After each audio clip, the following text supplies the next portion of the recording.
बिस्मिल्लाहिर्रहमानिर्रहीम।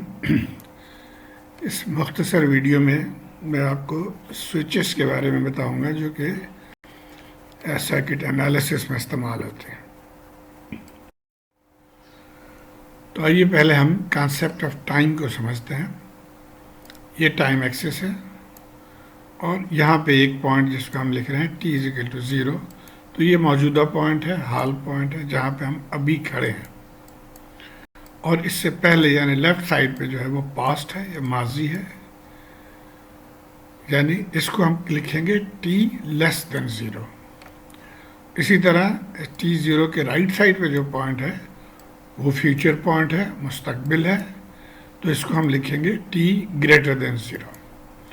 बाज़ दफ़ा ये भी लिखा जाता है कि t is greater than equal to 0। इसका मतलब ये पॉइंट शामिल है, तो यहाँ से लेके राइट हैंड साइड पे।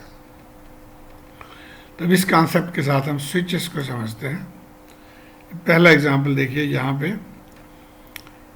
पे ये बार है, जैसे ये बैरियर लगा होता है, बार लगा होता है, और इसके ऊपर ये एरो बना हुआ है। तो एरो के डायरेक्शन को हमने देखना है।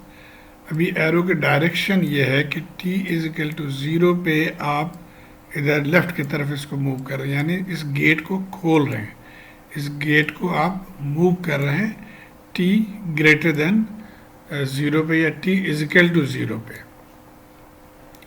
तो t इज इक्वल टू 0 से पहले ये गेट क्या है? बंद है, क्लोज है, और t इक्वल टू 0 और ग्रेटर देन 0 इसमें ये खुला होगा।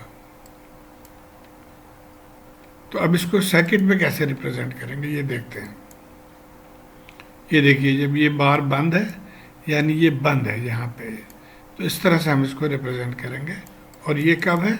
t लेस देन 0 पे ये सिचुएशन है।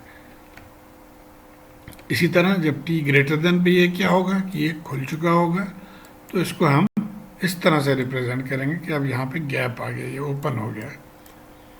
तो इसी कॉन्सेप्ट को यहाँ पे चूँकि मुख्तलिफ शेप्स दिए हुए हैं, हम उनको देखते हैं। तो ये तो हमने पढ़ लिया। अब इसी को इसका ऑपोजिट देखते हैं, उसमें क्या है। अब ये एरो देखिए, इसको t इक्वल टू 0 पे ये बंद कर रहा है, क्लोजिंग।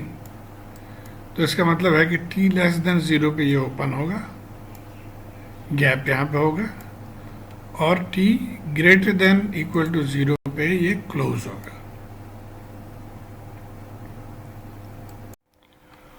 और ये चंद एक और ऑप्शन देख लेते हैं। अब यहाँ पे देखिए, ये वर्टिकल लगाया हुआ है इसमें, और यहाँ पे भी कॉन्सेप्ट वही रहना चाहिए कि t इज इक्वल टू 0 पे दिस इज क्लोजिंग, बंद हो रही है। तो इसका मतलब है t 0 से पहले या t लेस देन 0 पे ये ओपन है, और t ग्रेटर देन 0 पे ये क्लोज है। और ये उसका उल्टा है। आप देखिए, उसी जगह पे लगा हुआ है स्विच, लेकिन अब इसकी डायरेक्शन को देखिए कि ये इस तरफ जा रहा है, यानी खोल रहा है कब? At t is equal to 0। तो इसका मतलब है कि t 0 से पहले ये बंद है और t 0 के बाद ये ओपन है। अच्छा, ये बाज़ दफ़ा ये डबल पोजीशंस पे ये स्विच मूव करते हैं। तो अब यहाँ पे अगर आप इसको गौर से देखें तो ये अभी किस पोजीशन पे है? A पे है, और t इज इक्वल टू 0 यहाँ लिखा हुआ है। इसका मतलब है t इज इक्वल टू 0 पे ये पोजीशन A से पोजीशन B के तरफ ये बार जो है ये मूव कर रहा है। तो अब हम t लेस देन 0 पे क्या लिखेंगे या किस तरह से सर्किट बनाएंगे? वो ये है, परमानेंटली इस तरफ है, और t 0 के बाद ये मूव करके स्विच जो है यहाँ से इस तरफ आ गया, राइट पे B की तरफ। तो ये बन गया। इसी का उल्टा फिर अब यहाँ से देख लें। अब यहाँ पे क्या है कि ये दरमियान वाले के साथ अभी कनेक्टेड है, और t 0 पे ये मूव करके ऊपर की तरफ जा रहा है। तो t 0 से पहले ये इस तरह से कनेक्टेड है, और t 0 के बाद ये ऊपर वाले बार के साथ कनेक्ट हो गया यहाँ से ये। और फाइनली कुछ ये इस तरह के भी दिए होते हैं, यानी दो स्विचेस लगे हुए हैं, इन दोनों के डिफरेंट टाइमिंग से। तो आपने इसको गौर से देखना है। यहाँ पे तो वही कॉन्सेप्ट है कि t इज इक्वल टू 0 पे ये बंद हो जाएगा, यानी t लेस देन 0 पे ये खुला है और t ग्रेटर देन 0 पे ये बंद हो जाएगा। और इस स्विच के आगे लिखा हुआ है t इज इक्वल टू 4। इसका मतलब है कि t इज इक्वल टू 4 से पहले ये ओपन है और t इज इक्वल टू 4 पे जाके ये क्लोज होगा। तो हमने ये देख लिया कि t 0 पे ये भी ओपन है और ये भी ओपन है।